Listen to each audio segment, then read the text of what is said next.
नमस्कार दोस्तों, this is C H Chinmay Pathak and आज हम बात करने वाले हैं regarding the latest ad news. अगर आपने देखी होगी, हर पेपर के फ्रंट पेज पे छप के आई थी सर। दिल्ली के डीएलएफ कंपनी ने रफली 5,000 करोड़ से ज्यादा के फ्लैट बहुत ही कम दिनों में सोल्ड आउट कर दिए।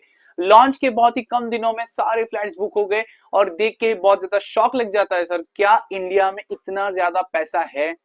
और अगर इंडिया में इतना पैसा है, जो कि एक्चुअली है, क्या इतना ज्यादा है कि सिर्फ लॉन्च होते ही इतने ही कम दिनों में पूरे के पूरे फ्लैट्स अपने बुक कर लिए?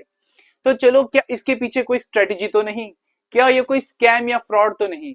इसको एनालाइज करने के बाद मुझे एक चीज समझी है, जो भी डीएलएफ ने किसी भी तरीके का स्कैम या फ्रॉड यहाँ पे किया नहीं है। It is a completely natural चीज जो उन्होंने की है, लेकिन ये स्ट्रेटेजी थोड़ी अलग है। लग सकता है अनएथिकल, लग सकता है एथिकल, पता नहीं, देखेंगे एंड में। तो आप समझ लीजिए सर, सबसे पहले क्या हुआ, डीएलएफ ने जब ये प्रोजेक्ट लॉन्च किया तो जितने भी सबसे सेल्फ मेड और सबसे क्या बोल सकते हैं उसको, जिनका रीच बहुत ज्यादा है, ऐसे ब्रोकर्स को इकट्ठा किया। इन सारे ब्रोकर्स को बताया गया कि ये फ्लैट्स की कीमत भले ही करोड़ों में है, आप 10 या 20 लाख के चेक्स देके मुझे आप क्या कर सकते हो, ये फ्लैट्स को बुक कर सकते हो। ये अश्योरिटी हम आपको देते हैं कि ये फ्लैट सोल्ड आउट हो जाएंगे और जब ये बिकेंगे तो आप ज्यादा पैसे आप इसमें से कमा सकते हो, apart from the brokerage income जो आपको मिलेगा by selling those flats.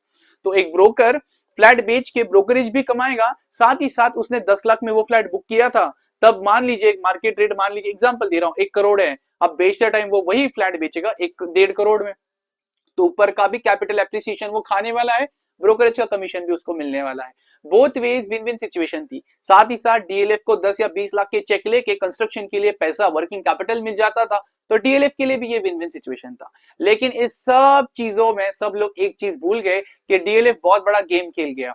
DLF ने सारे फ्लैट्स के लिए 10-10, 20-20 लाख के चेक लेके बुकिंग इशू करके मार्केट में ये न्यूज फैला दी कि हमारे सारे फ्लैट्स बुक हो चुके हैं, 100% सोल्ड आउट, जिससे लोगों में फोमो यानी fear of missing out create हो गया सर, कि ऐसे कैसे हो सकता है, इतना क्या है इस बिल्डिंग में, इतना क्या इस लग्जरियस फ्लैट में कि हम इसको क्यों नहीं खरीदे, और सबके सब बिक गए। तो ऐसा करके डीएलएफ ने क्या किया पता है, डीएलएफ ने बड़े बड़े पेपर्स में सब जगह पे ऐड दे दी कि सारे सारे flat sold out, thank you public, thank you general public.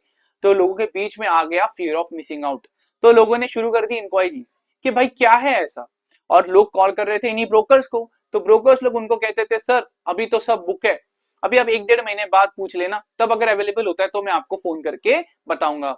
जबकि फ्लैट्स अवेलेबल है, अभी तो इन ब्रोकर लोगों ने ही 10-10 लाख के चेक दिए है, लेकिन ऐसा बताया गया लोगों को। फिर 1 महीने बाद, 1 महीना तो बहुत ज्यादा टाइम हो गया, 10-15 दिन के अंदर ही ब्रोकर कॉल करता है सब जिन्होंने उनको कॉल किया, इंक्वायरी वाले लोगों को, और उनको कहता है सर आपके कहने पे सिर्फ आपके लिए मैंने ये वाला फ्लैट ढूंढ के रखा है, अगर आप चाहते हो तो फटाफट इसको खरीद लीजिए, क्योंकि ज्यादा दिन ये रहेगा नहीं, क्योंकि ऑलरेडी बहुत ज्यादा डिमांड है। ऐसा कह के उन्होंने मार्केट में ये जो बायर्स थे उनको एक्वायर किया और बायर्स को वो फ्लैट बेचे, कैपिटल एप्रिसिएशन के साथ साथ ब्रोकरेज भी कमाया गया। तो लीगली देखा जाए तो एक भी फ्लैट अनसोल्ड नहीं था, सबके लिए बुकिंग रिसीव थी। लेकिन अगर आप प्रैक्टिकली देखोगे, अगर आप सब्सटेंस को देखोगे ओवर फॉर्म, तो आपको समझेगा कि नहीं सर ये बुक नहीं किए गए थे, it was just a strategy. Secondly, ये जो एडवर्टीजमेंट की गई जिसमें लोगों को बोला गया कि सोल्ड आउट है और फिर लोगों ने एक्स्ट्रा पैसा देके ज्यादा महंगे में वही फ्लैट खरीदे, क्या उनके लिए ये चीज एथिकल थी या नहीं? तो अगर आप देखोगे बिजनेस पॉइंट ऑफ व्यू से, तो कहते हैं गंदा है पर धंधा है, तो ये चीज मुझे नहीं लगता बिजनेस के लिए सही थी, गलत थी। लेकिन एज फार एज कंज्यूमर्स हम लोग कंसर्न है, हम अगर आपके साथ ऐसा होता तो आप सोचिए क्या ये सही था? मुझे लगता है कंज्यूमर्स के लिए दिस वाज अनएथिकल। और क्योंकि आज का जो कंपटीशन है वो कंज्यूमर्स की तरफ चलता है, consumer is the king of the market ऐसा कहा जाता है, मुझे लगता है कि ये प्रैक्टिस कहीं ना कहीं कंज्यूमर्स के लिए अनएथिकल थी।